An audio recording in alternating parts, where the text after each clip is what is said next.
No, decía que agradecía también esta nueva invitación a una nueva edición la tercera edición de este curso de Sanidad y Bienestar Animal que hacemos en conjunto en el Instituto de Patobiología y la Federación y la Fundación Fortalecer, bueno, por supuesto con el auspicio del IPCBA, y para nosotros es un placer compartir estos momentos con ustedes.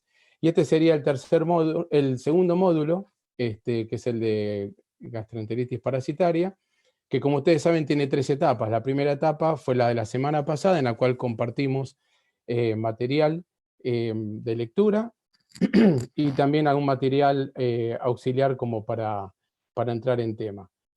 Esta segunda etapa es la presentación y finalmente la semana que viene hay una pequeña evaluación como para tener un poco idea de un nivel de comprensión simplemente. Así que bueno, lo que yo voy a hacer ahora es compartir ¿dónde estamos? Chichín, chichín.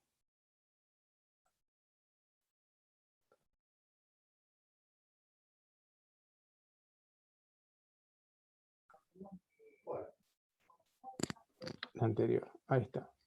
Tengo acá el cartel que se ve, que está, a ver, ahí está. Bueno, entonces, habiendo hecho esa introducción, bueno, mi nombre es Javier Shapiro, como les dijo bien Cecilia antes, trabajo en el área de parasitología, que está dentro del Instituto de Patobiología de INTA Castelar. Y bueno, ya desde hace varios años trabajamos bueno, desfilé desde que estoy ahí por muchos temas, y actualmente, bueno, estamos trabajando en gastroenteritis parasitaria, la resistencia a los antihelmínticos y metodologías alternativas para el control. Y un poco el tema de hoy es saber, el título es ¿qué sabemos y hacia dónde vamos para mejorar el control? Y el hacia dónde vamos es un poco lo que vamos a ver al final, en cuáles serían las actuales tendencias para el control. Una cosa, un poco de manejo, lo que pensamos mejor que uno, bueno, se va dando la presentación y a medida que ustedes tengan preguntas, las van escribiendo en el chat y después al final las vamos respondiendo todas, vamos a intentar responder todas. ¿Está? Entonces, un poco el temario que había pensado para encarar este tema sería hablar un poco de la etiología, o sea, cómo es el origen y la epidemiología de esta enfermedad, el saber el por qué los parásitos afectan a la producción animal, de qué manera la afectan, cuáles son las posibilidades para el diagnóstico, en cuanto al control al uso racional de los antiparasitarios, cuáles son, cómo se utilizaría racionalmente, qué significa esto. Después, ver un poco la consecuencia, seguramente, del mal uso de estos antiparasitarios, como es la resistencia a los antihelmínticos, hablar de la situación actual del país, cuáles son los ensayos para determinar la eficacia de los antihelmínticos y finalmente, eso sí, intentando explicar el hacia dónde vamos, cuáles serían las actuales tendencias para el control parasitario. Entonces, para preguntar, ante la primera pregunta, ¿en qué sabemos?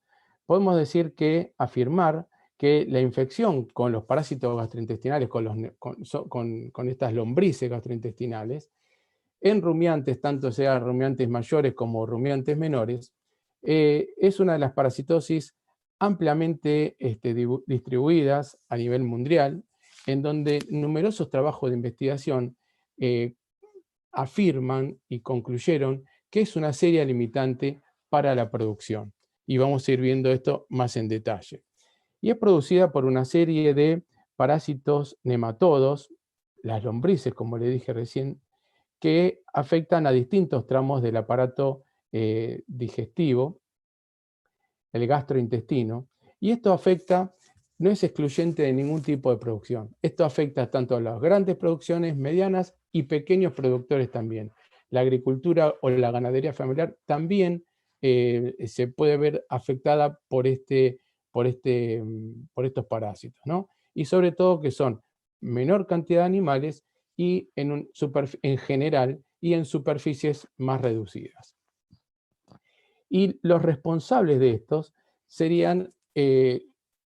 son seguramente ustedes se deben acordar, los deben conocer, son nemátodos que están afectando a distintos tramos del aparato gastroentérico, ya sea del abomaso, del intestino delgado y del intestino grueso.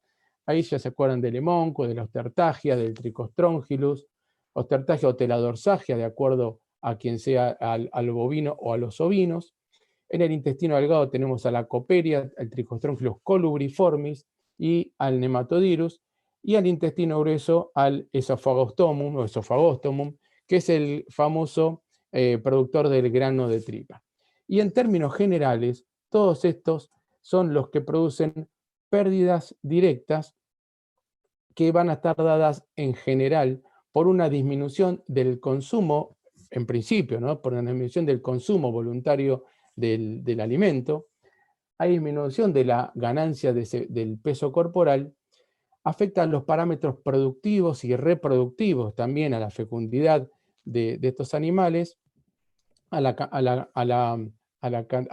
calidad y a la cantidad de carne producida, a la calidad de la res, la producción láctea, en los lanares también vamos a ver que los afectan, y en casos extremos puede llegar a producir la muerte en los animales que estén severamente afectados. Y van a ver cuando uno habla de muerte de animales severamente afectados, yo acá comparto esta foto que fue gentilmente regalada por el doctor Jorge Romero, en donde ustedes ven, esto es un cuajar. No, solo. No sé si hay algún micrófono. Si hay es un cuajar, donde hay una parasitosis masiva es una hemoncosis. Acá el diagnóstico está escrito cuando uno abre esto. Hemoncus contortus es el parásito, el killer, es el asesino de los ovinos. ¿Está? Son visibles a simple vista, como ven acá, hasta 3 centímetros de largo, y producen consumo de sangre, son hematófagos, hasta 0.05 mililitros de sangre por día, y por ejemplo, si estamos hablando de una infestación masiva de 5.000 hemoncus, que pueden haber bastantes más, pueden llegar a producir 250 mililitros de sangre por día, perder. O sea, imagínense una bebida, una gaseosa chiquita que uno compra en un kiosco, eso se pierde de sangre por día. Si después comparamos con lo que es la volemia, entonces vamos a darle real importancia a lo que este parásito puede producir. Y esto está dado por las pérdidas de sangre en sí también, y además hay una perforación de la mucosa que además también genera pérdidas de proteínas. ¿Y cómo lo vemos nosotros clínicamente a esto? Por supuesto, nosotros lo vamos a ver con la exploración de las mucosas aparentes, en donde esto es aparentemente normal, y acá ya vamos a ver que hay palidez de las mucosas bien marcadas y de la mucosa ocular también. Y esto sí es importante, y por eso acá se los de redondeo, porque va a ser uno de los métodos que también nosotros, que seguramente ustedes ya lo deben estar imaginando, que es el FAMACHA, que lo vamos a ver un poquito más adelante, que es una forma indirecta de saber la carga o la cantidad de hemoncus que puede tener el animal, e indicaría o no la posibilidad de un tratamiento selectivo, ¿tá? Un tratamiento antiparasitario. Entonces, a modo de recordatorio, porque yo sé que ustedes esto seguramente lo deben saber, pero para conocer un poco cómo es en general el manejo, y después cómo manera de control o formas de control, quería compartir con ustedes el ciclo biológico de la gastroenteritis verminosa. Acá, bueno, pongo un bovino, pero bueno, tranquilamente podría ser un ovino o un rumiante menor, ¿no? Entonces, esto es lo que sucede en las hojas, en estas larvas 3 infectivas, que son estas que se ven aquí, estas que se ven, ay, se me fue, perdón, estas que se ven en la pastura, que son las que, perdón, a ver, las que están disponibles para el animal, las que generan la infectividad de esas pasturas, que con el consumo del alimento, con el pasto, van siendo ingeridas por parte del hospedador, el hospedador definitivo, recuerden su ciclo directo, donde hay un hospedador definitivo, y la fase con la fase parasitaria del ciclo biológico, y la fase no parasitaria, que es la que ocurre en el ambiente. Estos, por supuesto, van a evolucionar a larvas del cuarto estadio, a larvas 5 adultos, y a partir de estos adultos, el concepto hasta el primer concepto de carga parasitaria, la cantidad de adultos que tiene el animal, ¿no? En su interior. Estos adultos, que son de sexos separados, copulan, y a partir del día 21 comienzan a excretar por materia fecal huevos. Y estos huevos son lo que dan el otro término, que es la contaminación de las pasturas. Estos huevos, bajo condiciones favorables de humedad, dada por las lluvias, temperatura, oxigenación también, van a embrionarse, van a generar una larva en su interior a partir de esas células que tienen en su interior, y van a eclosionar, una larva de primer estadio. Esta larva de primer estadio pasa a larva 2, esto lo cuento así un poco rápido, y estas son hasta que se transforman en larvas 3, que quedan disponibles en la pastura para volver a infectar. Esto, desde la eclosión de huevos hasta las larvas 3, ocurren entre 10 a 14 días. Pongámoslo como término promedio 10. Y esto es importante porque es uno de los conceptos que se usa para una de las técnicas de laboratorio, como es el coprocultivo. Es decir que tenemos 21 días como periodo de prepatencia, 14 días que están en el ambiente, y esto es lo que sucede, y acá viene el otro término, que es la infectividad de las pasturas, es decir, la cantidad de larvas 3 infectivas presentes en este potrero. Entonces, además, tenemos que ya se sabe que el 5%, apenas el 5% del problema está dentro de los animales, mientras que la gran mayoría, el 95%, se encuentra en las pasturas. Entonces, si uno tiene que decir a priori qué es lo que está enfermo es el potrero, es el campo, ¿tá? Y nosotros, al menos hasta hoy, no hay nada que me elimine a cero esa infectividad. Entonces, lo que tenemos que hacer es tratar de convivir con los parásitos, de eso se trata la historia, y justamente porque la erradicación es imposible. Y esta convivencia es la que nos va a permitir a nosotros este conocimiento, es establecer los programas más ideales para el control antihelmíntico. Eso sería un poco la foto de lo que pasa normalmente. Y entonces, en base a todo esto, nosotros ahora vamos a ir avanzando con este conocimiento previo recordatorio. Estoy seguro que ustedes lo tienen fresco al ciclo biológico. Entonces, ¿por qué los parásitos dañan la producción animal? Bueno, en principio, porque provocan pérdidas en la ganancia de peso, ¿tá? Y acá va a depender de la cantidad de parásitos que tenga el animal, o sea, de la carga que tenga ese animal. Las cargas pueden ser bajas, moderadas o graves, y depende de eso entonces las manifestaciones, que pueden ir desde subclínicas, es decir, que uno no las ve directamente y ve al animal aparentemente normal, pero fíjense que acá ya nos está perdiendo entre 25 y 30 kilogramos de peso por animal por año. Multipliquen por la cantidad de animales y ustedes ya acá van a empezar a tener algún tipo de idea de lo que se está perdiendo. Ya cuando las cargas son más moderadas, empiezan a aparecer las manifestaciones clínicas, donde seguramente la diarrea es uno de los primeros, de lo primero que tanto al productor ganadero como al colega, al veterinario, le llama la atención, y ahí ya se están perdiendo mayor cantidad de peso, entre 40 y 60 kilogramos de peso. Y en los casos graves ya pueden llegar a haber mortandad de los animales con gran cantidad de peso. Entonces aquí lo importante es perdón, tengo el mouse muy sensible. Bueno, esto generan estados avanzados de nutrición justamente, y como pueden ver acá, se ven edemas en la parte de la papada, justamente por fallas en la absorción de las proteínas. Y esto es como un iceberg. Nosotros tenemos una pequeña proporción que son las parasitosis clínicas, las que uno ya realmente ve a los animales con una clínica totalmente compatible con una parasitosis, y realmente la parte que no se ve, que aparentemente está normal, pero que nos hace perder entre 25 y 30 kilos por animal por año, es la parasitosis subclínica. ¿Está? Acá ya tenemos la pérdida de peso, tenemos la merma en la producción.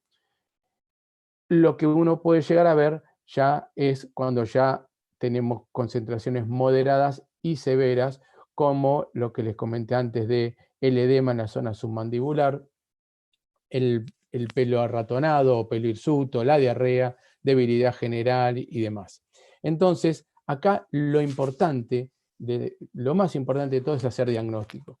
¿Tá? Hacer un diagnóstico para detectar justamente las pérdidas subclínicas. Y justamente eso es uno de los mayores desafíos que nosotros tenemos. Ya lo vamos a ver en qué momento del año lo vamos a hacer y de qué manera.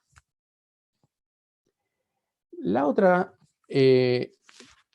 explicación del por qué los parásitos pueden dañar la producción animal es justamente porque hay una disminución del aprovechamiento del recurso forrajero. Por mejor que sea, muchas veces no lo pueden justamente aprovechar, y también se van a ver disminuidas esas curvas de crecimiento, entonces vamos a ver un animal más chico de lo normal. ¿Está? Ahí hay justamente hay enzimas que aparecen y hay una destrucción de la mucosa gástrica, entonces justamente los procesos digestivos no se realizan de la manera más eficiente.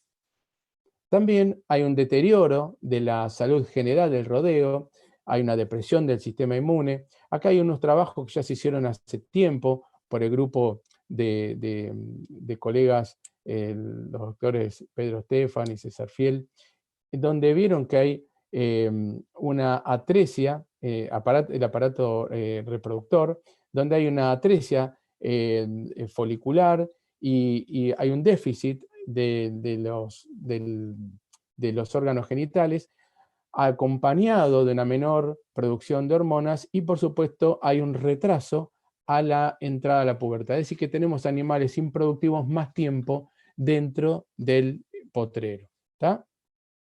En nuestro campo. Y además también está estudiado bueno, quería comparar esto es son dos, justamente, es en recría de vaquillonas, útero y vagina de animales libres de parásitos y animales parasitados. ¿Tá? Entonces hay una significativa disminución en su tamaño, ¿tá? Acompañado de la atresia folicular. Y en cuanto a lo que es la parte ósea, también hay una menor cantidad, el menor diámetro de esa cavidad. Por lo tanto, lo que seguramente ustedes ya le están, y seguramente habrán tenido inclusive casos clínicos, pueden aparecer partos distóxicos. ¿Tá? Justamente los parásitos generan también, está demostrado eso, esa disminución en ese tamaño del canal del parto. Y en los lanares también, por supuesto, como les había dicho antes, hay una alteración desde un 15 a un 20% y en casos extremos hasta un 40% de lo que es el peso del vellón. Y también altera lo que son las características de ese vellón, dándole consecuentemente una depreciación en cuanto a su valor. ¿Tá? Y en cuanto a los costos de producción, también aumentan, hay una inversión en antiparasitarios, muchas veces que tienen un limitado retorno económico. ¿Tá? Y como habíamos dicho antes, hay mortandad en los animales que están severamente afectados. Entonces, un combo de por qué los parásitos pueden afectar la producción animal es todo esto que hasta ahora fuimos detallando. Ahora, ¿los productores pierden dinero por parásitos? Sí, es cierto, pierden dinero en producción por parásitos, pero también va a estar en función de algunos parámetros. Por ejemplo, la cantidad de parásitos que estén presentes en la pastura. ¿Tá? No es lo mismo una infectividad grande que de mayor de 1000 larvastres por kilogramo de pasto seco, por decir, o una de menos de 500. Todo eso va justamente a influir. También no todos los parásitos tienen la misma patogenicidad. ¿Está? También de la edad de los animales expuestos. Como ya vamos a ver, hay una edad, que es la edad más joven, en la cual los animales son más propensos y más, donde los parásitos hacen mayor mella, que son los animales justamente hasta antes de los 18 meses, hablando en bovinos. Por supuesto también el nivel nutricional del forraje. Por más que haya una gran cantidad de larvas o mediana cantidad de larvas en pastura, si tenemos un buen nivel de forraje, un buen nivel de proteína, seguramente eso va a contrarrestar a la parasitosis. ¿Tá? Y esto también se da y uno lo ve bastante seguido. Y por supuesto también el estado general de los animales que están expuestos, ¿no? Cuanto peor estado general estén, su sistema inmune va a estar más propenso a poder enfermar por los parásitos. Básicamente, en cuanto a gastroenteritis parasitaria, y más acá en Pampa Húmeda, tenemos dos periodos que son bien marcados. Tenemos un periodo otoño-invernal y un periodo en primavera-verano. Ahora estamos transitando este periodo otoño-invernal en donde tenemos una mayor cantidad de contaminación en las pasturas. La contaminación es mixta, hay un poco de todo. Y las especies presentes son, en general, la Ostertagi, que van a ver que ella tiene una particularidad que es la que se inhibe en la profundidad de las glándulas gástricas, lo vemos en un ratito. El Trichostrongylus, Hemoncus, Coperia. Vamos a tener un poco de todos y en estado adultos, no va a haber inhibición. Y si tenemos hay una curva bien característica de la excreción de huevos por materia fecal, donde tenemos la estación, donde en el eje horizontal tenemos las estaciones climáticas del año versus la contaminación e infección de las pasturas. Por ejemplo, tenemos el ingreso de los destetes de los terneros aquí al comienzo del otoño. Entonces vamos a ver que hay un aumento, va a comenzar con un aumento de la excreción de huevos por materia fecal, se aumenta el HPG, que lo vamos a ver en un ratito, con la consecuente aumento, con una disminución, y luego hace un pico en julio, agosto, septiembre, de larvas en pastura. O sea, la mayor infectividad de las pasturas va a ocurrir en esta época del año. Y luego, ya un poco por comienzo de hacer efecto de la inmunidad, va a empezar a disminuir esa cantidad de huevos y por ende también va a disminuir la cantidad de larvas en pasturas que además por las temperaturas del verano y la radiación solar también van a empezar a disminuir en el verano. Esto es un poco, sería el panorama y esta foto después la vamos a ver un poquito más adelante para ver en qué momentos podemos llegar a hacer los controles y de qué manera. Entonces uno puede asumir con todo esto que si desparasita, estamos hablando del otoño invernal, a los destetes en marzo-abril, y luego hacemos un monitoreo que ya les voy a explicar cómo, uno podría empezar a evitar la aparición de estas parasitosis mixtas en este periodo que es el más complicado, que es el periodo otoño-invernal, que es el momento más favorable para las larvas en pasturas. Recuerden que hacen un pico y además hay una disminución en la calidad de forraje, hay como hay un aumento relativo de esa cantidad de las larvas en las pasturas. Este periodo otoño-invernal justamente tiene factores que favorecen la implantación de los parásitos. Y por ejemplo, esto puede estar dado porque estos animales jóvenes aún no tienen una experiencia inmunológica contra los parásitos, contra los nematodos. Entonces, ahí los parásitos enseguida no encuentran un hospedador sin resistencia. Pueden haber enfermedades concomitantes a todo esto, eh, algunas otras infecciosas, carenciales, ectoparásitos como sarna piojos en esta época del año, coincidente, como le dije antes, con una pobre calidad y disponibilidad de los forrajes. El clima también influye negativamente, el frío y la humedad, y entonces las pérdidas que ocurren en este primer otoño-invierno de pastoreo, o sea, esta recría de los animales, calculen que la próxima ya son animales adultos, ya tiene el sistema inmune desarrollado, este es el peor momento que hay que proteger, y aún así no se van a compensar durante la primavera, cuando ya tenemos condiciones con mejores pastos y demás, y sin hematodos en el tubo digestivo. Entonces, todo lo que fuimos viendo antes, las alteraciones en el aparato reproductor, en el canal del parto y la calidad de la res, van a verse afectadas. ¿Tá? Entonces, eso sería el primer periodo, que sería el otoño invernal. Entrando en el primavera-verano, ahí ya ocurre un fenómeno que es el de la inhibición o la hipobiosis, la baja del metabolismo de un nematodo que es el Ostertagi, que lo hace en la profundidad de las glándulas gástricas. Ahora, se cree que el inicio de esta inhibición, precisamente, está relacionado a la temperatura y a la luminosidad. ¿Está? Y la desinhibición de estas se producen a la salida del verano, ya allá por febrero, marzo, ¿estamos? Entonces nosotros tenemos, por ejemplo, acá dos cuajares, dos abomazos, donde tenemos los nódulos de inhibición, que son nódulos, lesiones crateriformes, como pueden ver acá, que uno lo puede mandar y hacer score. Esto es un score leve de lesión, ¿tá?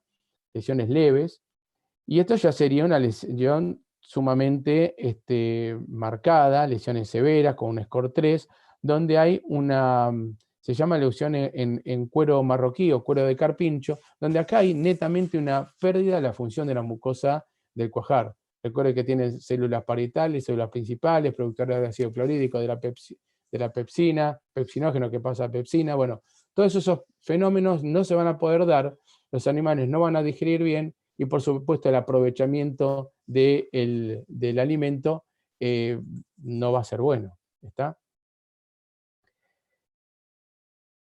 Habíamos hablado que en esta parte, ya entrando la primavera, comienza a hacer efecto la inmunidad. Y este efecto de la inmunidad se va a ver manifestado de diversas maneras. Entonces, para este efecto de la inmunidad ya va a empezar a jugar el partido, acá, la edad de los animales, el haber tenido experiencias previas, infestaciones previas, el nivel nutricional, pero en general lo que se va a manifestar va a ser con una eliminación de varias maneras. Pueden entrar estas larvas 3, pero la verdad que la sobrevivencia dentro del animal es mucho menor. Hay una inmunidad local en base a inmunoglobulinas A, en general son a nivel de mucosa. El periodo de prepatencia ya no va a ser de las 3 semanas, sino que va a aumentar considerablemente. Entran y son rechazados esas larvas.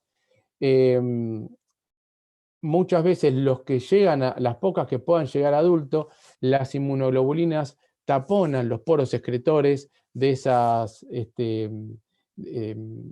hembras, entonces no hay excreción de huevos hacia el ambiente, también los procesos reproductivos a través de cambios morfológicos se van a ver afectados.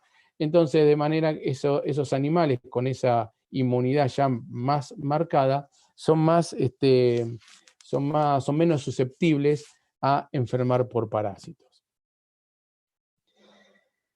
Entonces uno puede decir, con casi afirmarlo, en bovinos, que estos son susceptibles entre los 4 meses y el año y medio de edad, comenzando ya, les repito, en la primera primavera a comenzar ese estadio de mayor desarrollo del sistema inmune,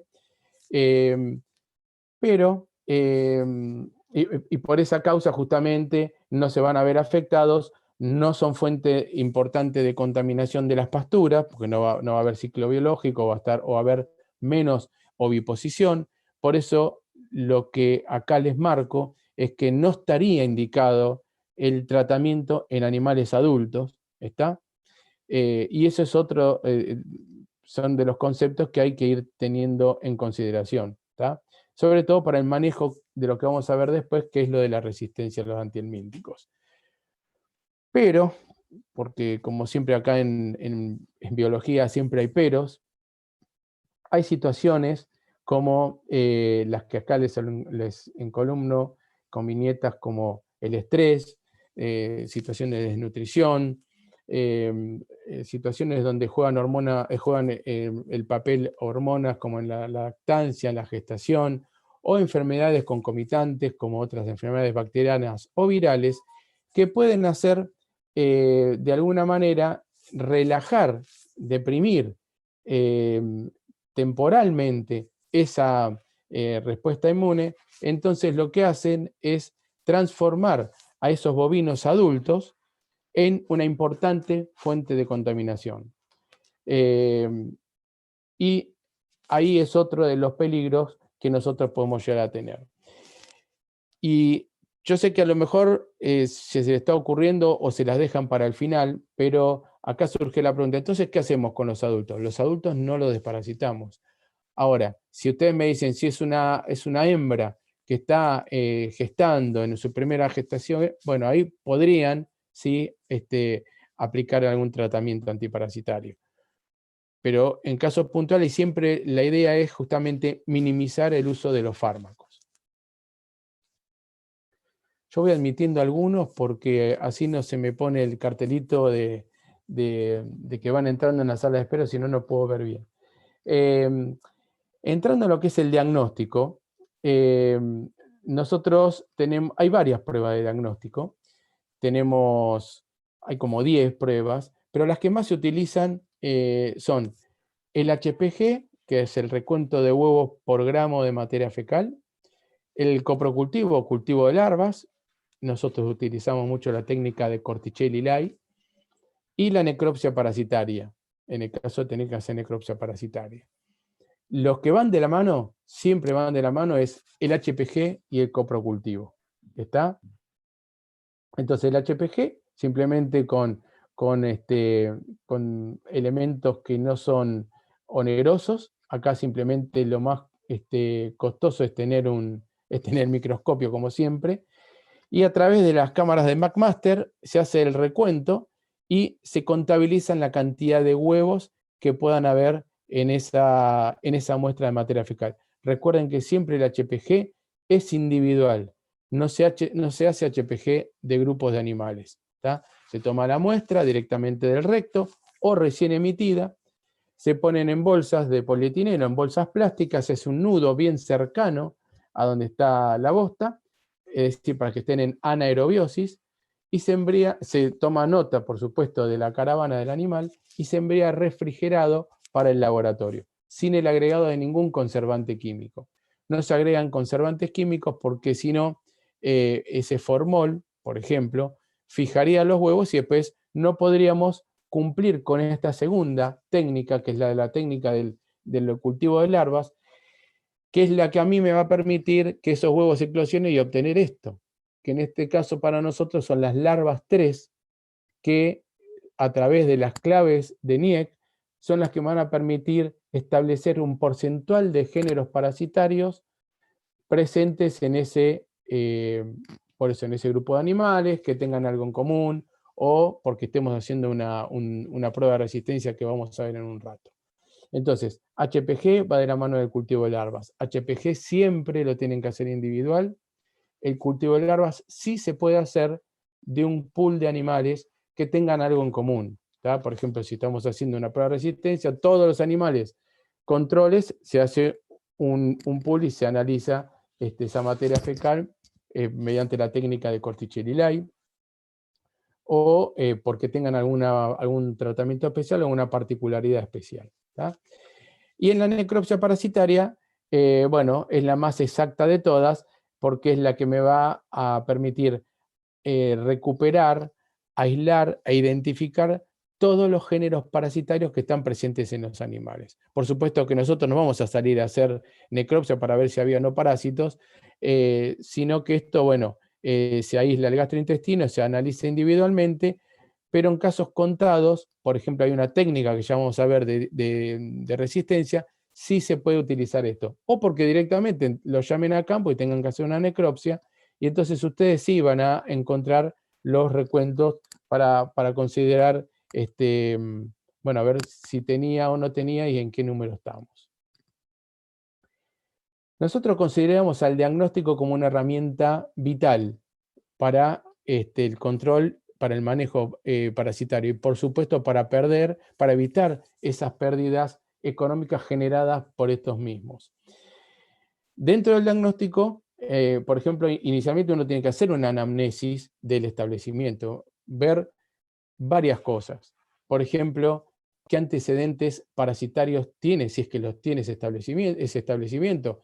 Quizás ya se sabe que hay resistencia a determinado o determinados fármacos antiparasitarios. ¿Cuál es la categoría y el estado general de los animales? Uno tiene que hacerse una idea de lo que está viendo. Hay animales normales, hay animales que están flacos, con la papada, con diarrea, los cuartos manchados, eso, entonces ya uno lo va orientando para el diagnóstico, que después lo vamos a confirmar con las técnicas que vimos recién. Bueno, la historia de los potreros, cómo está el forraje, cómo estamos de alimento ahí, y por supuesto la eficacia de esos tratamientos previos que se hacen en el establecimiento. Porque a lo mejor ya se hizo algún tratamiento para ver la eficacia de las drogas. Entonces, nuestros resultados de laboratorio, que insisto, van de la mano de hacer el HPG con el coprocultivo, es la que nos va a dar toda la información de lo que a nosotros nos va a permitir, de nuestras herramientas que sí nos va a permitir continuar utilizando en ese campo y utilizarlos en forma racional. ¿Tá? Entonces, si uno tiene que hablar de control antihelmíntico, acá es imposible establecer recetas fijas, recetas armadas, recetas rígidas, para justamente lograr un control eficaz de los parásitos, porque van a depender de un montón de cosas, de la época del año, del tipo de animal que sea, del nivel de HPG, bueno, podemos empezar a sumar y seguramente en las preguntas lo podemos hablar, pero no se pueden establecer recetas rígidas para el control.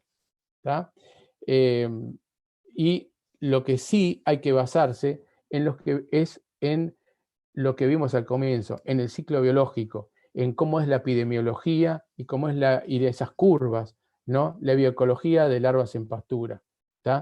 Y con ese preconcepto, con ese concepto inicial de que la erradicación de los parásitos, de la enfermedad parasitaria en un campo, es actualmente imposible.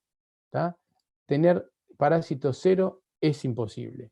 Hay que justamente tratar de convivir de la mejor manera con los parásitos. Y eso ahora enseguida vamos a ver cuáles serían las cuestiones de manejo que el colega, que nosotros como veterinarios podemos tener, o como veterinarios, o como agrónomos, o como ingenieros o tecnistas, como lo que sea, para el manejo de ese campo. Entonces, considerando esa misma foto inicial que habíamos dicho, que tienen la carga, que como carga parasitaria, el problema está en un 5%, apenas un 5%, y que la mayor problemática está en el ambiente, el 95%, o sea, en la fase no parasitaria del ciclo biológico, supongamos que nosotros aplicamos un tratamiento de un antiparasitario traído del planeta no sé qué, o que sirva, que sabemos que es eficaz. En el mejor de los casos, me va a eliminar todo lo que tenemos dentro del animal. Y por ende también me va a disminuir lo que en ese momento va a eliminar por materia fecal. pero por supuesto que todo lo que hasta ese momento hay en la pastura va a seguir estando. ¿Está? Entonces, lo que hay que hacer es algo integrado. Entonces, considerando esto, sabemos que las pasturas son el medio de infestación y de transmisión y de permanencia de las parasitosis en los sistemas pastoriles y silvopastoriles, en todos en general, y de manera que si nosotros queremos pensar en lograr un control lo más eficaz posible, es clave un manejo de la pastura. No me alcanza simplemente con el desparasitar. Entonces, cuando uno piensa en estos programas de control antihelmíntico, que estarían destinados a reducir a las poblaciones de parásitos dentro del animal, o sea, para disminuir la carga, y dentro del ambiente, lo que hay que hacer son métodos integrados, donde justamente me integren lo que es un control químico y un control no químico. El primero va a estar dado con el uso de las drogas o fármacos, mejor dicho, antihelmínticos, mientras que el control no químico va a estar dado por dos cosas. Por un lado, por el manejo de las pasturas, y por el otro lado, con el manejo de los animales. En el primero, para entrar con el primero, un poco un recordatorio que seguramente ya saben de que disponemos desde, ya de viejito, fíjense que estamos desde la década del 70, tenemos los benzimidazoles orales, ¿tá? El oxfendazol, el femendazol, el albendazol, y los imidazotiazoles, el levamisol, que no por ser viejo no sirvan, es más, de hecho es una de las mejores herramientas que tenemos, el levamisol. Ya en la década del 80 comenzó el ingreso de las lactonas macrocíclicas, donde ya hay las concentraciones con las cuales se trabajan. Antes trabajábamos en miligramos kilo, acá son microgramos, son dosis mucho menores. Y acá teníamos el grupo de las avermectinas y de las milbemicinas, la ivermectina, bamectina, doramectina, bueno, moxidectin. Todos esos arrancaron por la década del 80. 10 años más tarde apareció el ricobendazole como un benzimidazole inyectable. O sea, ya en el 2010, 20 años, apareció, que no aparecía nada, apareció el derivado aminoacetonitrilo, que es el monepantel o monepantel. En el 2015 apareció una combinación el dercuantel con la abamectina. El año pasado empezó para ovinos, bueno, esto ya no es nuevo, obviamente, acá ya los colegas uruguayos ya lo usan hace rato, con buen éxito, y acá se empezó a partir del año pasado a utilizar el naftalofos, y en el año 2019 se aprobó también el monepantel para uso en bovinos. Este es un poco el arsenal de lo que tenemos. Tenemos que cuidarlo como oro, y para saber qué sirve o qué no sirve, tenemos que hacer pruebas de eficacia.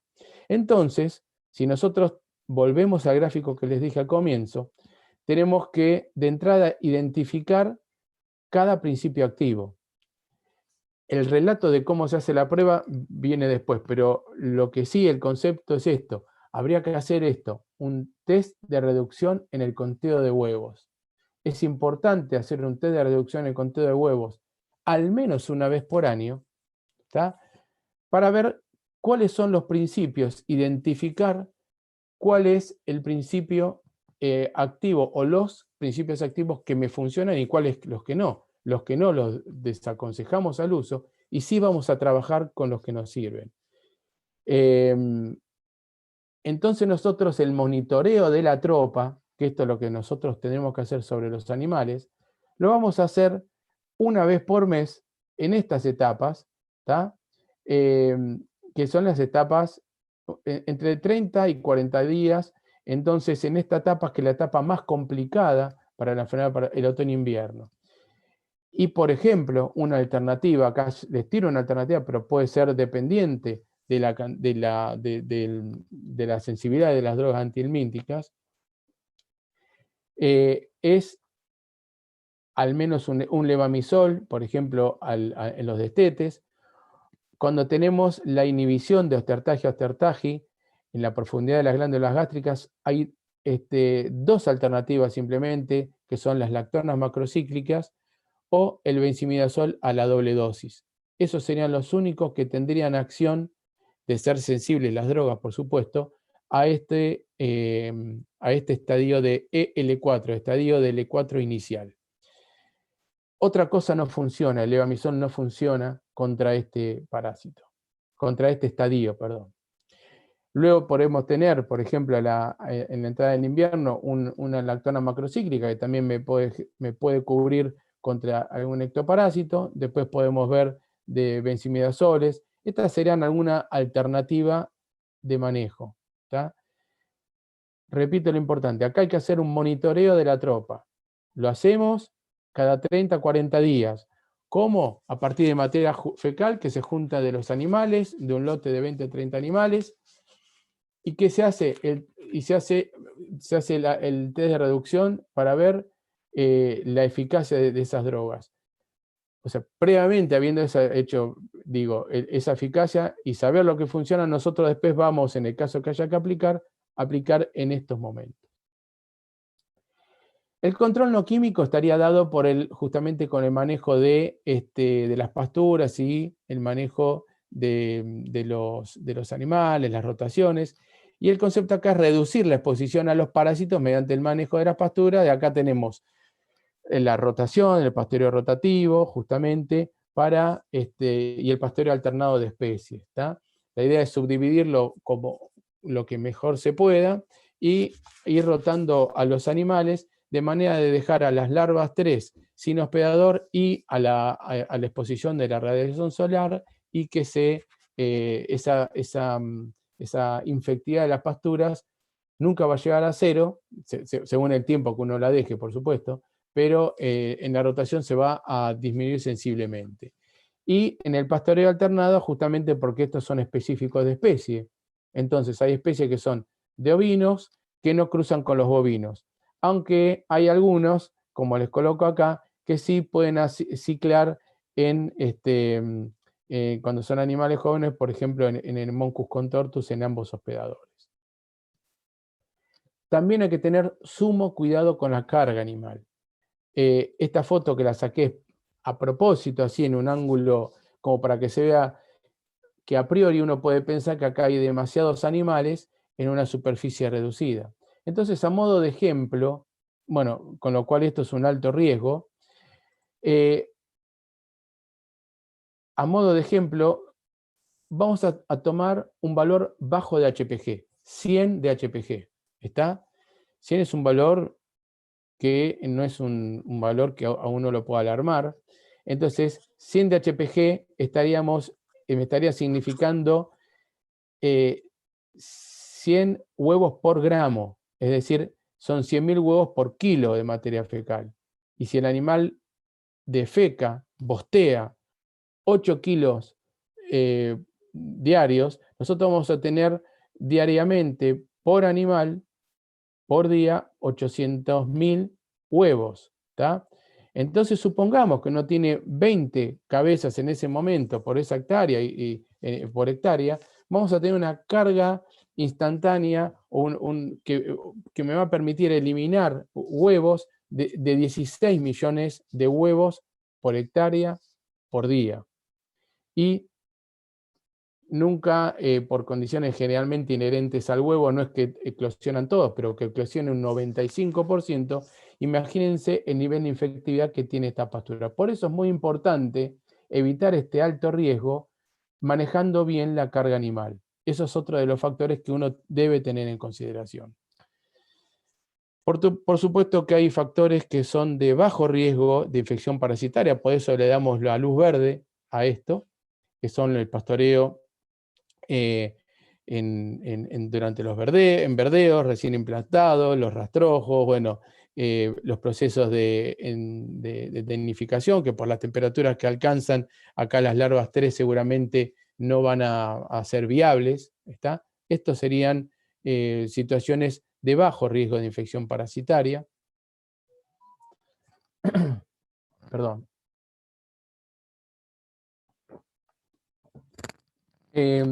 También es importante reducir la frecuencia de los tratamientos Y en este caso es muy importante que el colega, el veterinario, esté presente en el manejo de esto. Hay que hacer un monitoreo profesional del control de los parásitos. ¿Cómo lo monitoreamos en esa época del año, como les expliqué? La decisión de desparasitar debería tomarse luego de un diagnóstico parasitológico, de hacer HPG coprocultivo, tan simple como eso. Pero lo tenemos que hacer, no simplemente lo hacemos porque me parece que entre mayo, en mayo lo hacemos porque históricamente lo hicimos. Entonces, directamente es clave hacer el diagnóstico. También es importante considerar que los adultos no hay que tratarlos, ¿tá? A no ser que tengan condiciones particulares. Hay que disminuir la frecuencia de los tratamientos. También en este caso tenemos algunos que creo que vienen un poquito más adelante, pero trabajos hechos en el norte de nuestro país, donde están los principales sistemas silvopastoriles, y acá en el Delta también hicimos uno. Comparamos los sistemas pastoriles tradicionales a cielo abierto con los sistemas silvopastoriles, en donde aquí encontramos que la bosta se disgrega más rápidamente porque hay un crecimiento de una fauna coprófaga, entonces tenemos menor infectividad de las pasturas. Enseguidita viene algo de eso también.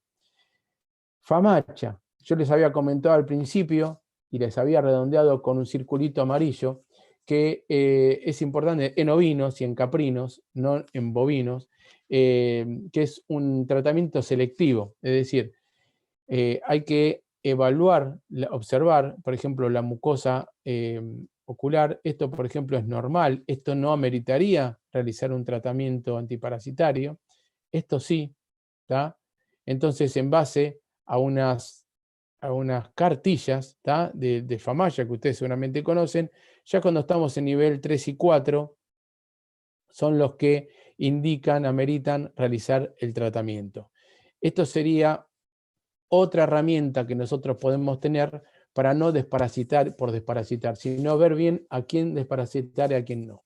Y por supuesto que la observación de esto no puedo hacerla yo, otro día la hace Matías, otro día la hace Sergio, otro día la hace Cecilia. Esto directamente tenemos que hacerlo siempre uno o dos operadores, porque acá puede empezar a jugar la subjetividad. Y a mí me parece que es un nivel 2 o no es un nivel 3. Hay que tratar de siempre tener el mismo ojo como para llegar a manejar bien a esa majada. ¿Estamos? Ahora, de todo lo que estamos hablando, cómo se hace en Argentina, cómo se hace en la región, bueno, infelizmente, bueno, no todo está malo.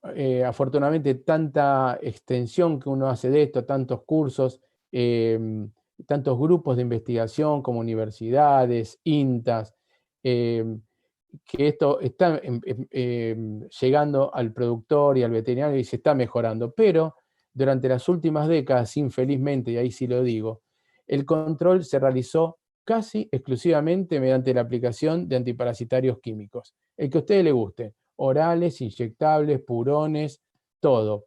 ¿Tá? ¿Se hacía diagnóstico? No, porque no se hacía diagnóstico porque muchas veces era más costoso hacer el diagnóstico que aplicar. Entonces pasan los animales por la manga por cualquier otra cosa. Entonces, ¿qué se hacía? Vamos y desparasitamos. De paso, desparasitamos. ¿Tá? Entonces, esas desparasitaciones a tiempos fijos, como le llaman algunos, hay que desestimarlas. ¿Tá? Acuérdense de hacer el tratamiento. También experiencias que uno va teniendo, nos tocó hacer un seguimiento en la zona del sudeste de Tucumán, con majadas que automáticamente las desparasitaban al comienzo de diciembre, o mediados de diciembre era. ¿Y por qué? Le preguntamos. Bueno, porque simplemente lo venimos haciendo así todos los años. Bueno, nosotros ese año lo dejamos, por supuesto, hacerlo, pero fuimos chequeando con el HPG.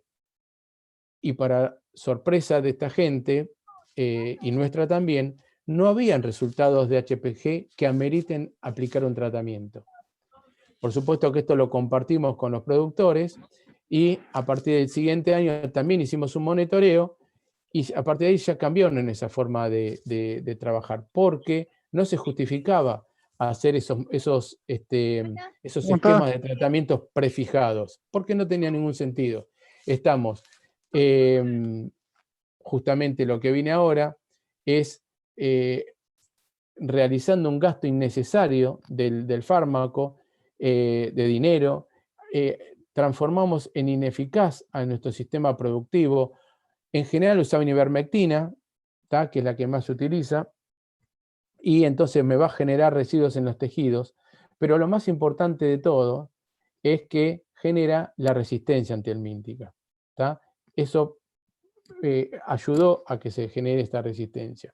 Afortunadamente esta gente también cambió ese chip que lo tenía incorporado, siempre con el apoyo, bueno, desde nosotros, desde INTA, ayudándolos con el monitoreo, y un colega que trabaja fuerte ahí en la zona también, y eso se fue modificando.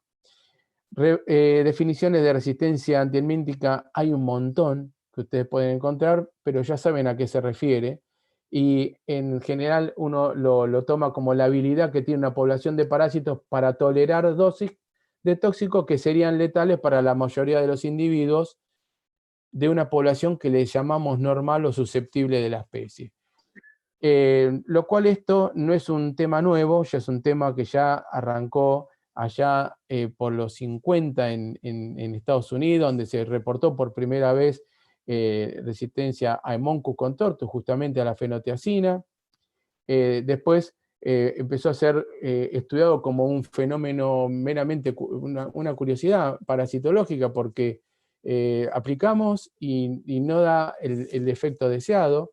Entonces eso empezaba a llamar la atención, que el HPG no disminuía, pero esa curiosidad parasitológica se fue transformando hasta que en los 80 dejó de ser un problema emergente y realmente alcanzó niveles tan importantes que en algunos lugares del país hicieron inviables la producción. Y a partir de ahí, bueno, numerosos grupos que acá simplemente se los dejo marcados, comenzamos y comenzaron a trabajar en la temática, porque vieron que era un terreno que había que seguir avanzando.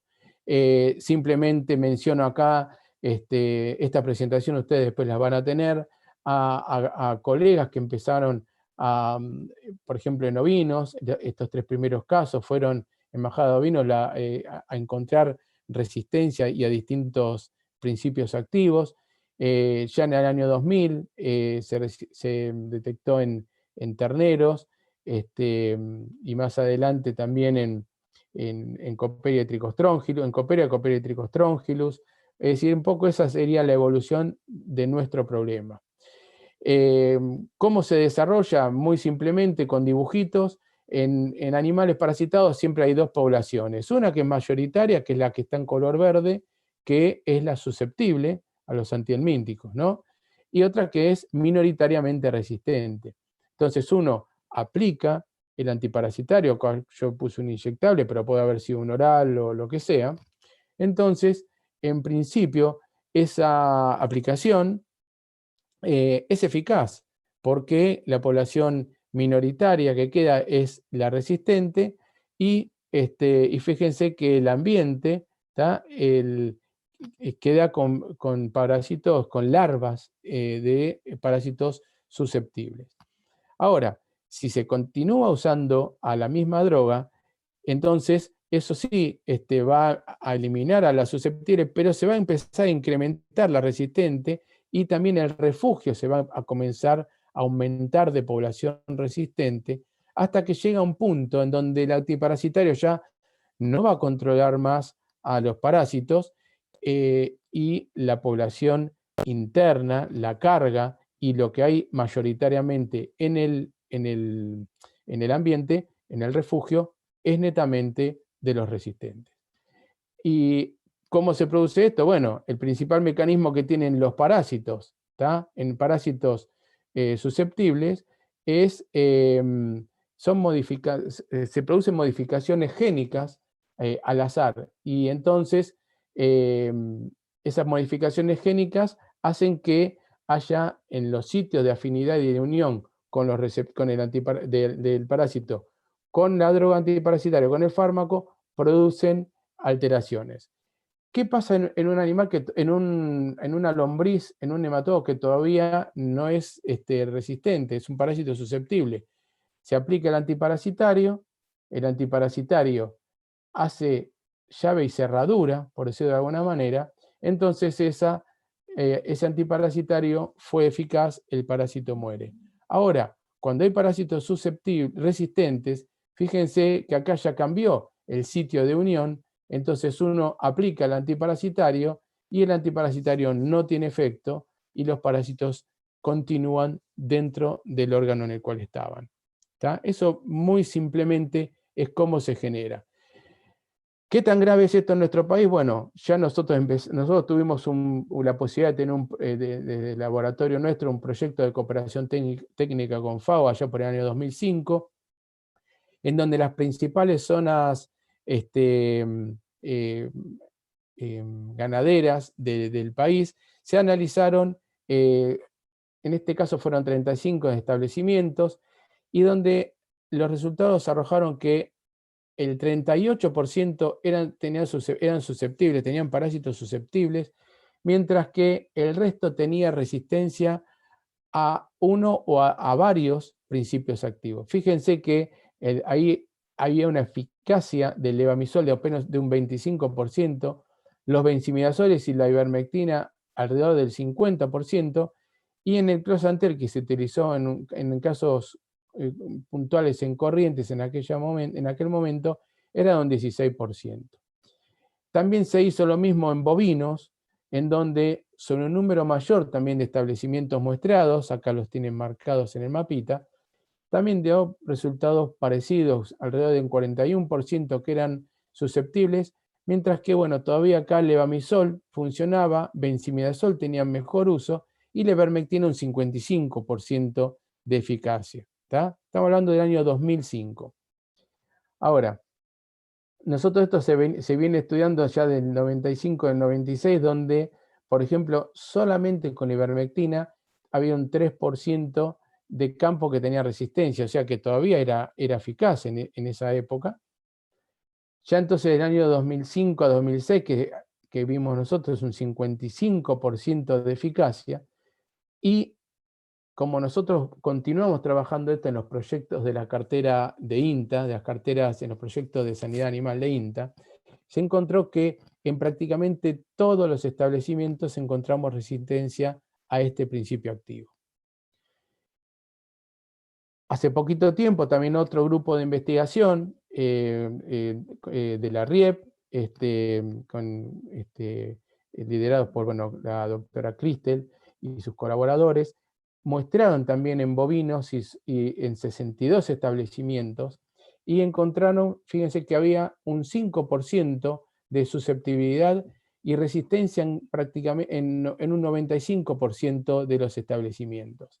Y fíjense que en el 93% casi resultados parecidos a la ivermectina, 28% al ricobendazole, a la unión a la mezcla el 26%, y al fenbendazole un 7%. Pero no hubo afortunadamente resistencia al levamisol. Entonces estos resultados van concordando y tenemos al levamisol como una buena herramienta que todavía nos sigue siendo útil. Entonces estos trabajos que vinimos haciendo en Argentina, todos estos grupos de investigación desde INTA, universidad, confirman que el fenómeno está ampliamente instalado, está distribuido en nuestros sistemas productivos. Ahora, nosotros, ¿cuándo sospechamos de resistencia? Bueno, por supuesto, sospechamos cuando el productor dice, estoy dando el producto, pero hay una pobre respuesta clínica al tratamiento. Siempre le doy y siempre se ponían más gorditos, o siempre la diarrea corta, como les dije antes, o la papada también mejora, pero hay pobre respuesta. Pero también hay que tener en cuenta que la falta de respuesta no siempre es resistencia, porque pueden haber una mala administración de la droga, puede haber subdosificación, se eligió mal el antihelmíntico, muchas veces se elige lo que hay ahí en la vitrina del campo, pero no era justamente lo adecuado para lo que hay. Entonces, frente a estos casos, lo que uno tiene que sí o sí hacer es, en principio, es controlar el efecto de los tratamientos. Lo primero de todo es controlar el efecto de los tratamientos. Ahora, tenemos que determinar cómo se hace esto, qué principios funcionan, cuáles son los que funcionan, y esto es individual para cada establecimiento. Por más que mi campo esté acá, el de Cecilia está acá a la derecha y el de Mati a la izquierda, no va a ser la historia igual en cada uno de ellos, porque cada uno tiene su propia historia previa de desparasitaciones. Entonces, hay que hacerlo para cada establecimiento en particular. ¿Cómo hacemos para detectar de resistencia? Bueno, hay metodologías in vitro que acá se las dejo, simplemente son para etapa de investigación, sepan que existen, yo se los voy a dejar, pero no se usan en la cotidianeidad. Lo que sí se usa son los tests in vivo, que son 3, el test de reducción del conteo de huevos, la prueba de control de tratamiento y la prueba de eficacia controlada. ¿Cómo voy con el tiempo? Voy 1 hora. De los 3, el más completo es el test de reducción del conteo de huevos, que lleva mayor cantidad de animales, pero tiene mayor información, porque permite evaluar al mismo momento ver la eficacia de varios fármacos en la misma movida. Entonces se permite conocer el estado de la resistencia antihelmíntica en el establecimiento en estudio y de varios antiparasitarios a la vez. Haciendo esto, nosotros podemos establecer un programa de control específico para cada establecimiento. La historia que pasa en un establecimiento no tiene por qué ser la misma que el establecimiento que está del otro lado de la ruta. Muy rápidamente voy a ir con esto, porque sé que estamos con el tiempo justo. Tengo un cachito de tiempo, Cecilia, Mati. Sí, Sí, Javier, sí. ¿Sí? Son Bien. 7:15. Bien. Entonces, para el test de reducción, gracias. Para el test de reducción en el conteo de huevos, que se utilizan animales jóvenes, por supuesto, y ya sabemos por qué, porque son los que son los más susceptibles a enfermar por parásitos, que estén identificados con caravana, que no hayan sido desparasitados en los últimos 60 días, que hayan estado en pasturas contaminadas y que tengan un valor mínimo de HPG. Los valores mínimos de HPG nosotros contamos o los consideramos a 200 para los bovinos y de 100 para ovinos. Teniendo estas características, estos animales pueden ingresar, califican para ingresar a una prueba de test de reducción del conteo de huevos. Entonces, hay varias formas de hacer del conteo de huevos. Hay, por supuesto, hay algunas que incluyen 3 jornadas de campo, 2 jornadas de laboratorio, pero a veces se trata de hacer lo más expeditivo posible. Entonces, en la primera jornada de campo se toma muestra de los animales, se hace HPG coprocultivo. Ven, acá está como les mostraba cómo se toma la muestra, se toma directamente del recto del animal, se hace un nudito en bolsas de polietileno, lo más cercano a donde está la bosta, y se registra el número de caravana. Se hace HPG coprocultivo y se arman 4 grupos, grupo 1, grupo 2, grupo 3, grupo 4, que son homogéneos en cuanto al valor de los HPG. ¿tá? Mínimamente se toman a 10 animales, acá yo puse 10 bovinos, pero pueden haber sido 10 ovinos. El grupo 1 se trata con un benzimidazol, el 2 con un levamisol, un 3 con ivermectina y el 4 un grupo control no tratado.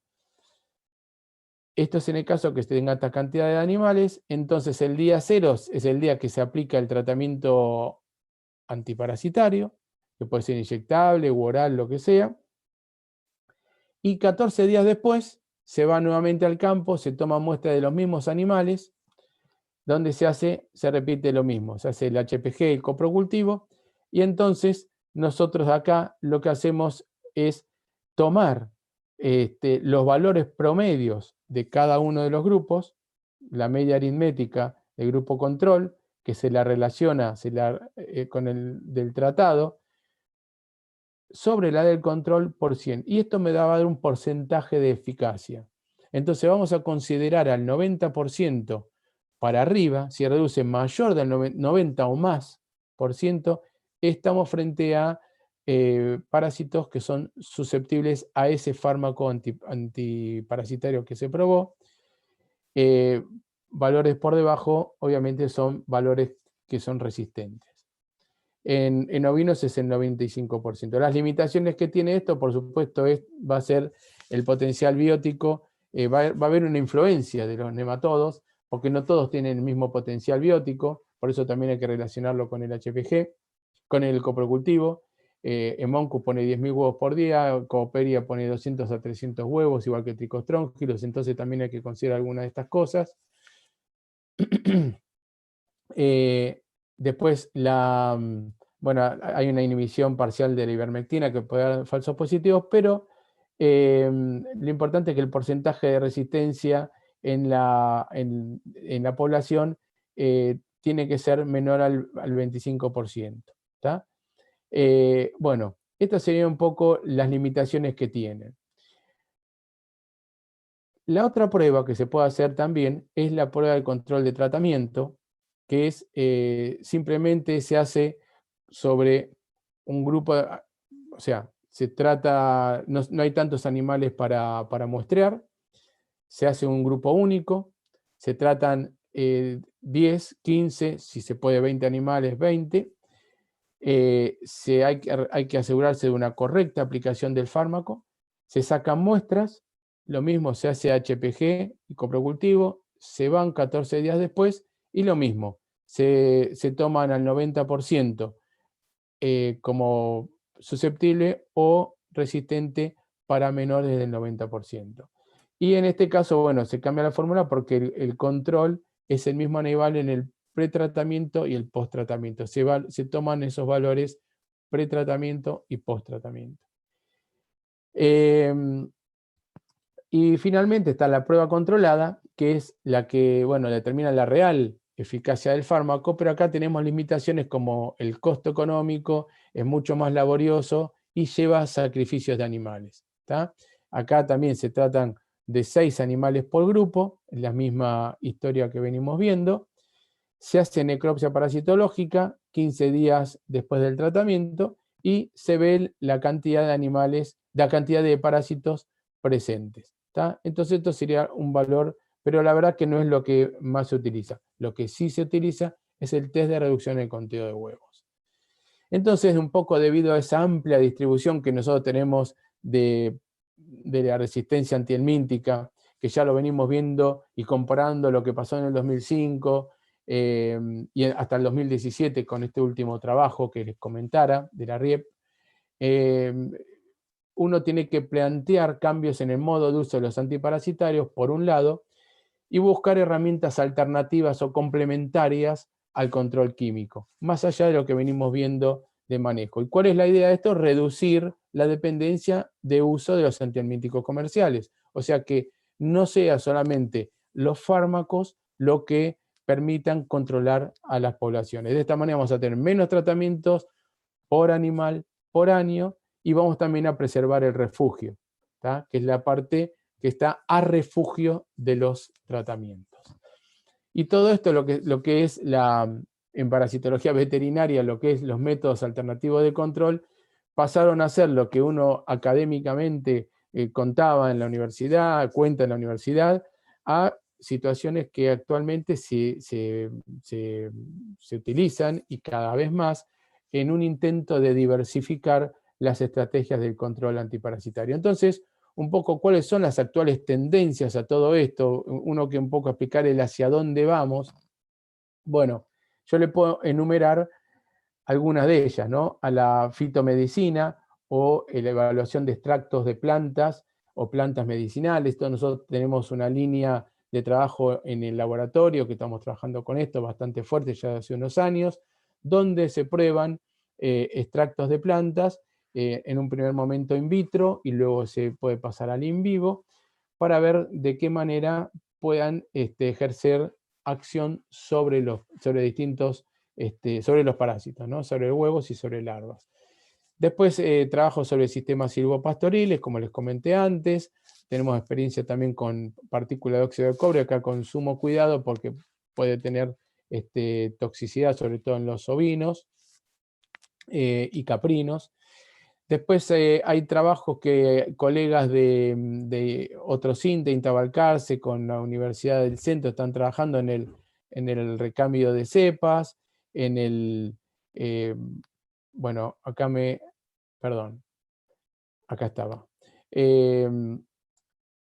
Estaba en el recambio de cepas, que en sí, recambio de cepas implica cambiar cepas sensibles de parásitos mantenidas en laboratorio por cepas resistentes. Acá sería recuperar la eficacia de ese fármaco en base al manejo del refugio, al manejo de la pastura. Y en esto sí están trabajando bastante y con éxito. A partir de los 2 años del año ya empezaron a tener una mejora en la eficacia de algunos de los fármacos. En cuanto a la farmacología, bueno, también es modificar la farmacocinética, la farmacodinámica de los fármacos antiparasitarios. Está el tema de las combinaciones, combinación de fármacos con alguna sustancia vegetal, por ejemplo. El control a través de hongos nematófagos que se dan justamente a través de esporas de hongos que se dan vía oral, aparecen inalterados por el tubo digestivo y cuando llegan en la materia fecal, justamente se hacen las hifas de esos hongos, atrapan. Esta es una muy linda foto de microscopía electrónica, en donde marcan y donde cómo la atrapan, son hongos atrapadores de larvas, ¿tá? Entonces de esta manera disminuye la infectividad de la pastura. También hay selección genética de animales resistentes. También están trabajando algunos grupos de INTA. Con eso hay una línea bastante fuerte. Y también hay una tendencia a vacunas, ¿tá? Muy brevemente, el tema de la fitomedicina es justamente buscar extractos vegetales de plantas o plantas directamente, o sus extractos que tengan acción contra los parásitos. Esto tuvo un crecimiento muy notorio en medicina veterinaria ya en los últimos 25 a 30 años, marcándola como una de interés para el control no químico de los parásitos, y donde la mayoría de los trabajos están informados desde Centroamérica, desde África, desde el sudeste asiático, y justamente buscando esas plantas que tengan compuestos secundarios que tengan acción sobre los parásitos. Acá tenemos entre ellas leguminosas, algunas gramíneas y demás. Entonces, algunos de estos tienen estructuras, justamente estas plantas bioactivas, que son estructuras propias de las plantas o sustancias que las tengan que puedan actuar sobre la fase parasitaria o la no parasitaria que está en el medio ambiente. Nosotros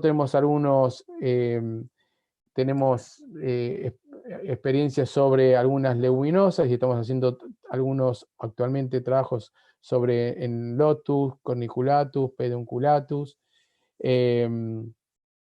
sobre leucaena también, y también hubo alguna tesis sobre el quebracho, ¿tá? Estos actúan sobre las fases, ahora por los taninos, que actúan sobre las fases de larvas y sobre las fases de estadios adultos.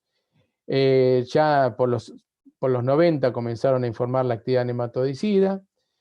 Después hay enzimas que, por ejemplo, cisteínproteinasas, que pueden actuar y alterando a la cutícula de los parásitos, y también otros que tienen aceites esenciales que actúan también, hay algunos reportes sobre ectoparásitos también. Hicimos muy brevemente, se los comento, un relevamiento de plantas autóctonas del norte de nuestro país, del norte de estas provincias, donde, bueno, se georreferenciaron, se hizo una identificación taxonómica de las mismas, se armó el extracto, analizamos aproximadamente 150 extractos, es un poquito más ya, de estas plantas. Son extractos alcohólicos y metanólicos, alcohólicos, metanólicos y etanólicos, y acuosos, eso me equivoqué, y de diferentes partes de la planta, porque a veces el principio activo puede estar en un fruto, de tenerlo, o de la flor, y no en toda la planta en sí, ¿tá?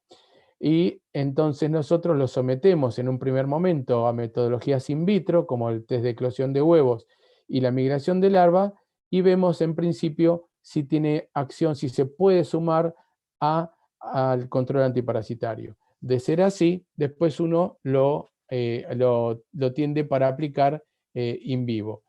¿Y qué es lo que uno tiende a querer que suceda? Y bueno, un poco esto.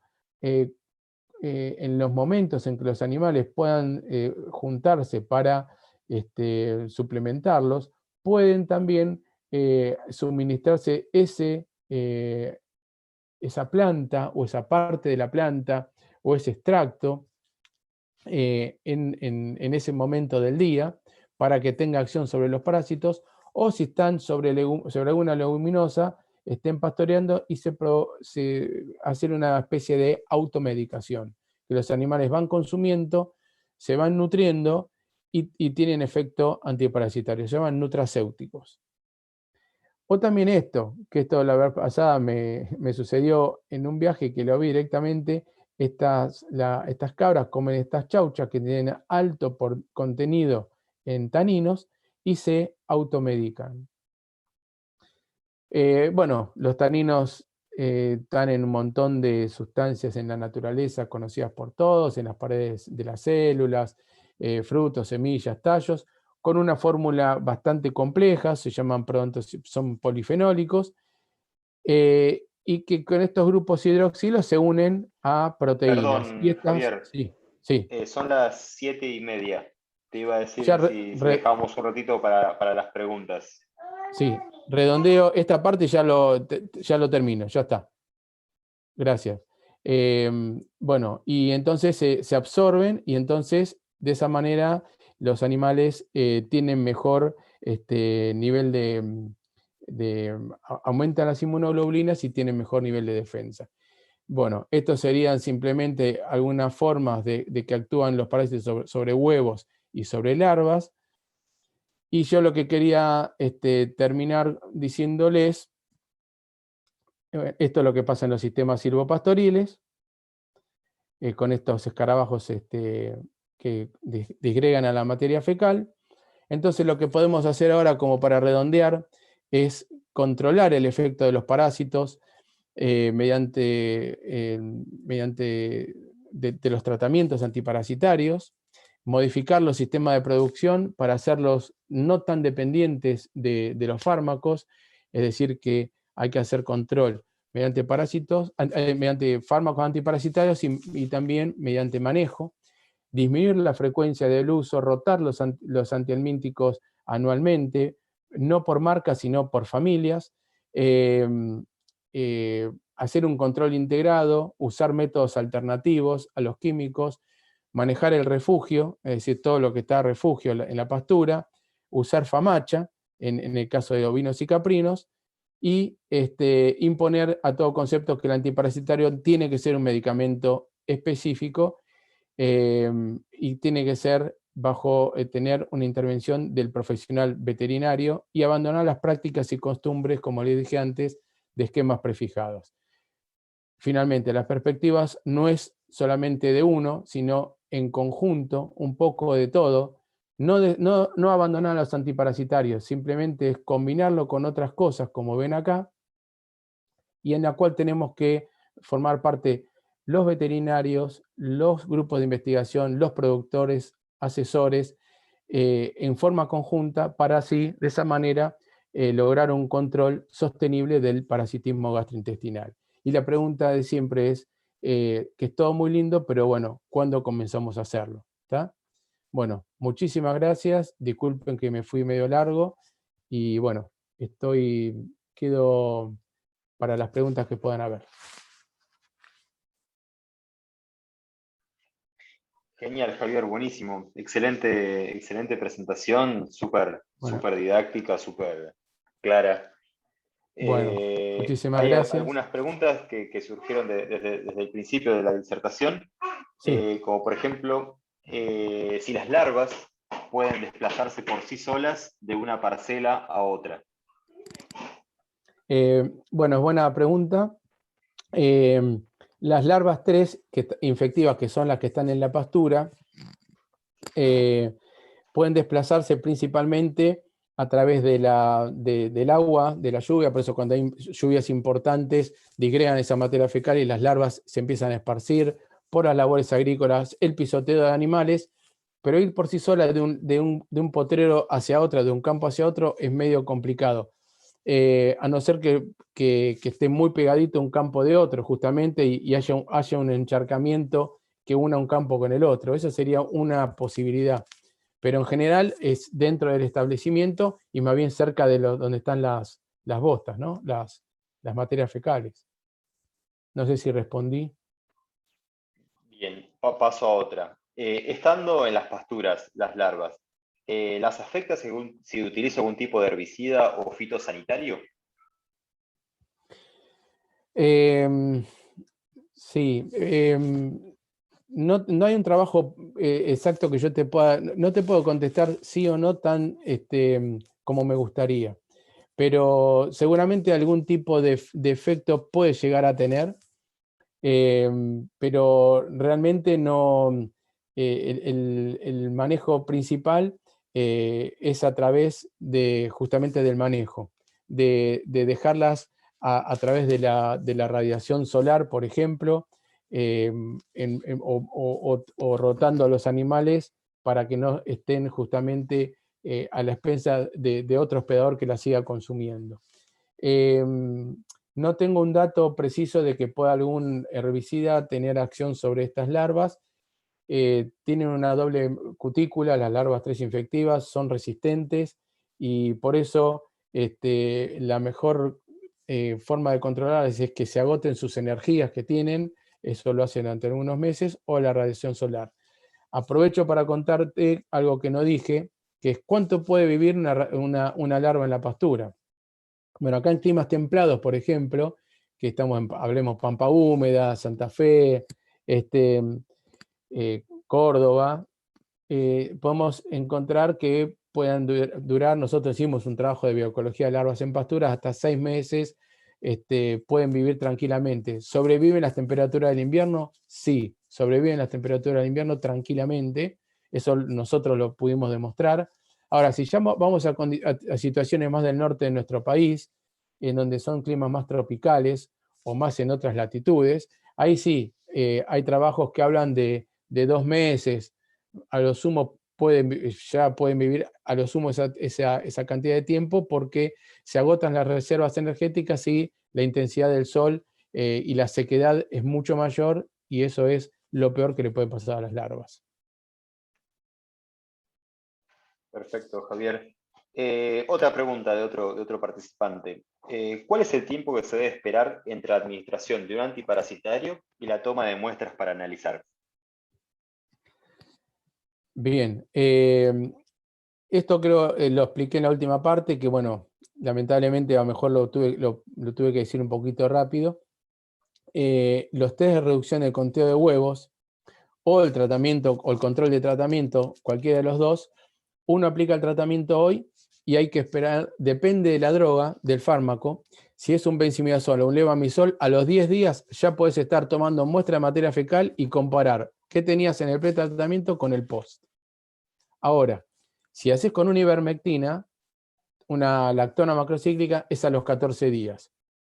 Es decir, que si solamente haces lactona macrocíclica, vas a los 14 días. Y si haces un test de reducción del conteo de huevos, donde probás ivermectina levamisol y benzimidazol, vas a los 14 días también, que no te afecta para el benzimidazol y el levamisol. ¿Se entendió? Bien. Hay una pregunta que se refiere específicamente a una diapositiva, no sé a cuál, en una que hablaba de porcentajes de eficacia o resistencia, se nombraba un 55%, que aparentemente no quedó claro si era resistencia o susceptibilidad, pero bueno, era muy, muy específico de una diapositiva. Sí, sí, eso seguramente es fueron los valores que se encontraron en los trabajos que hicimos de resistencia tanto en ovinos como en bovinos. Esos eran resistentes, 55% de resistencia tenía. En bovinos y en ovinos eran resultados similares en ivermectina. Sí, se refería a eso, imagino, ¿no? Si Y no, si está finalmente, sí.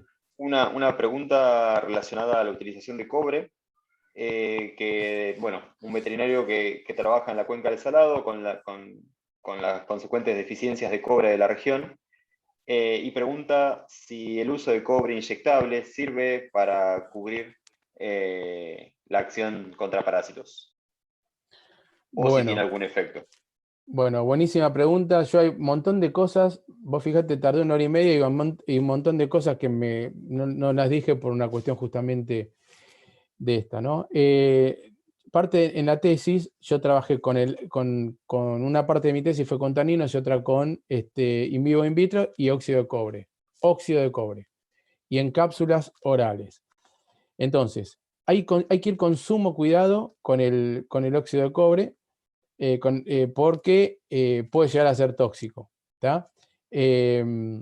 Entonces, tiene acción, encontramos que tiene acción por al menos 42 días, que es la que nosotros fuimos midiendo, redujo la contaminación de larvas, redujo la contaminación de adultos, por ende redujo la contaminación de las pasturas, pero no te puedo decir a ciencia cierta qué pasa con los inyectables. Sería cuestión de hacer un ensayo. Se puede planificar. Eso sí, nosotros lo que hicimos fueron incluyendo necropsias, en las cuales vimos justamente una menor cantidad, una menor carga comparada con el control, con los controles no tratados.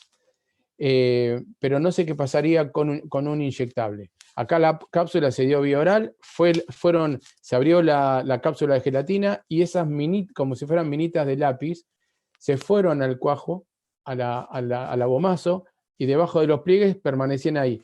Y eso iba largando óxido de cobre que tenía la acción, una acción local. Por eso no te sabría decir al colega que preguntó, que fue muy buena la pregunta, qué pasaría con un inyectable. Ya te digo, si en algún momento se puede hacer un ensayo, bienvenido. El colega es Guillermo de la Torre. Guillermo de la Torre, bueno, Guillermo, buena pregunta y no sé, espero haberte al menos orientado en la respuesta. Sé que hay lugares donde hay deficiencia de cobre, donde se suplementa con cobre, pero bueno, habría que medirlo si realmente ese cobre inyectable tiene acción antiparasitaria. Realmente no te sabría, sería muy irresponsable de mi parte decirte ahora, sí, utilizarlo tranquilo, que también te va a cubrir las lombrices, digamos, ¿no? Bueno, Guillermo, te agradece tu respuesta, Javier. Bueno, muchas Bueno, le gracias. pregunté a todos los colegas y participantes que están, si hay más preguntas. No hay más preguntas, no sé si querés tomarte algún tiempo, tenemos unos minutos más para aclarar algo o damos por finalizado. Bueno, yo por supuesto agradecer nuevamente a esta posibilidad que tenemos ya por tercer año consecutivo de participar de estos cursos. Nos encanta hacerlo. Agradecerles a todos ustedes que están ahí, que se tomaron el tiempo de escuchar. Sepan que estamos a disposición desde INTA estoy en INTA Castelar, los datos ahí están tanto en el manuscrito ese que les dimos, como que circuló, como en la presentación. Lo que ustedes necesiten, alguna duda que pueda surgir posterior a esta charla, estoy a disposición para lo que ustedes necesiten y les pueda llegar a ayudar. Seguramente que quedaron un montón de cosas por charlar, por ver, quizás hacer más hincapié en lo que es la resistencia, pero ya les digo, cuando ustedes, si necesitan, cuenten con nosotros, que vamos a estar ahí. Así que de mi parte, no más que agradecerles nuevamente. Bueno, muchísimas gracias, Javier, muchísimas gracias, Matías, por la Sí, y gracias también gracias a Matías acá, que también nos hizo el aguante con las preguntas. Y Matías va a ser nuestro próximo expositor. Si querés decir unos breves minutos de tu próxima charla. Sí, vamos a hablar dentro de 2 semanas, si no me equivoco. Vamos a abordar la temática de brucelosis en bovinos. Ténganlo en cuenta, si hay interesados, por favor, anótense.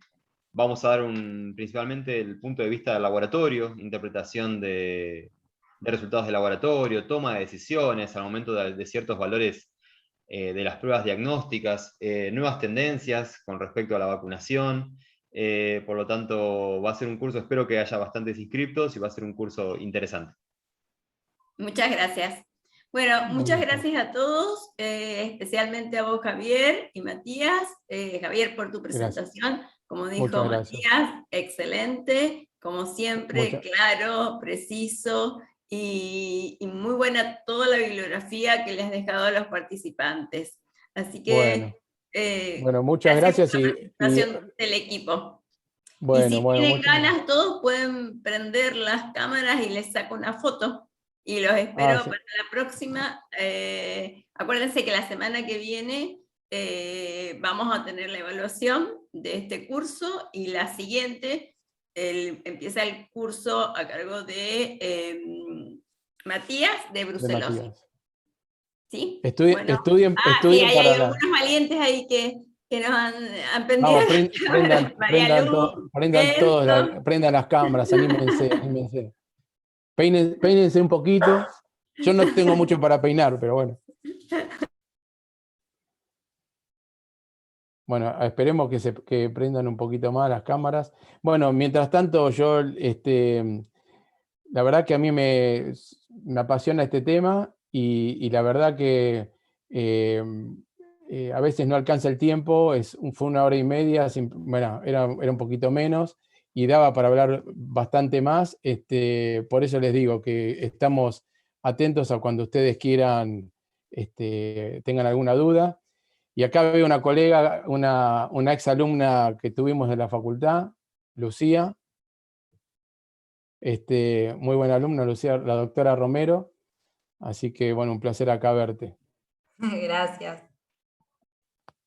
Ya me escuchaste por 2ª o 3ª vez vos, así que te habrás aburrido. Sí, un placer igual escucharte siempre en todas tus clases, todas tus charlas, todo. Bueno, muchas gracias. Bueno, anímense así sacamos una fotito.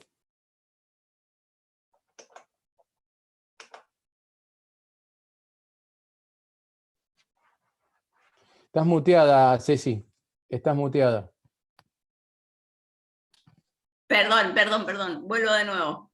Gracias, Javier. No te dejaba hablar. No, les decía que todas las charlas hasta ahora las hemos pasado por el canal YouTube. Esta también va a estar en el canal YouTube dentro de 2 o 3 días. Pero bueno, es bueno verles las caras, que no lo podemos hacer por YouTube. Así que agradecerles a cada uno de ustedes que nos sigan, que los cursos tratamos que nuestros profesionales sean de excelencia para que estén actualizados, y los esperamos en la próxima. Muchas gracias. Ahora les voy a sacar una foto a los valientes.